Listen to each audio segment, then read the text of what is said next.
Assalamualaikum warahmatullahi wabarakatuh. Bismillahirrahmanirrahim. Allahumma sholli ala Sayyidina Muhammad wa ala ali Sayyidina Muhammad. Yang terhormat kepada Profesor Dr. Haji Hari Supratno selaku Rektor Universitas Hasyim Asy'ari. Yang terhormat kepada Dr. Jasminto MPDI selaku Dekan FAI Unhash. Yang terhormat kepada Dr. Haji Hanifuddin MAG selaku dosen pengampu mata kuliah Filsafat Pendidikan Islam. Hakikat manusia dalam hubungannya dengan pendidikan. 1. Manusia sebagai Anas, Al-Bashar, Bani Adam, dan Al-Insan. Manusia sebagai Anas adalah makhluk sosial yang saling membutuhkan. Kedua, Al-Bashar, yaitu makhluk biologis dengan kebutuhan jasmani. Yang ketiga, Bani Adam, yaitu keturunan Nabi Adam yang memiliki nilai kemanusiaan. Yang terakhir, manusia sebagai al-insan, yaitu makhluk yang berakal, memiliki potensi spiritual dan intelektual. Selanjutnya, manusia sebagai subjek filsafat pendidikan Islam. Sebagai subjek, manusia adalah pelaku dan penggerak dalam proses pendidikan.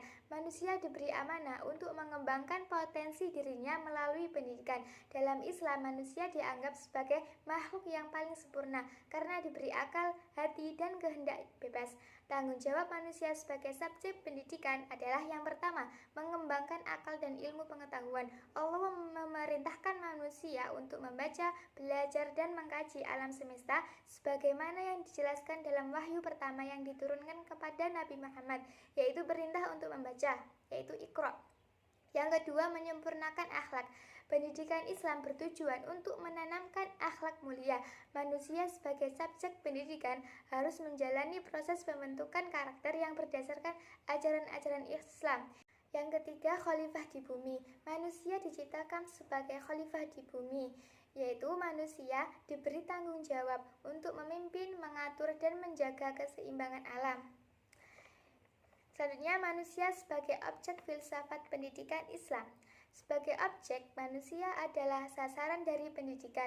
Tujuan utama pendidikan Islam adalah untuk mendidik manusia agar bisa mencapai tujuan penciptaannya, yaitu untuk menyembah Allah dan menjalankan perintahnya. Pendidikan Islam bertujuan untuk, yang pertama, membina manusia yang beriman dan bertakwa.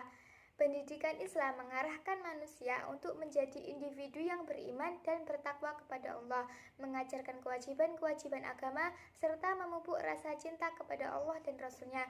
Yang kedua, memanusiakan manusia. Pendidikan Islam berusaha memanusiakan manusia dalam arti membantu mereka memahami hakikat dan tujuan hidup sesuai dengan pandangan hidup Islam. Ketiga, mengembangkan potensi manusia secara holistik. Dalam Islam, pendidikan tidak hanya berfokus pada aspek intelektual, tetapi juga mencakup aspek spiritual, emosional, dan fisik. Manusia dipandang sebagai makhluk yang utuh dengan berbagai aspek yang harus dikembangkan secara seimbang. Selanjutnya, peran dan kontribusi manusia dalam pendidikan. Pertama, peran manusia dalam pendidikan yaitu membimbing generasi muda dalam ilmu dan akhlak. Yang kedua, menerima ilmu, dan yang terakhir mengembangkan pemikiran. Selanjutnya, kontribusi manusia dalam pendidikan. Yang pertama, menerapkan ilmu dalam masyarakat. Yang kedua, memajukan komunitas melalui pendidikan. Sekian presentasi dari saya. Mohon maaf apabila ada kekurangan. Wassalamualaikum warahmatullahi wabarakatuh.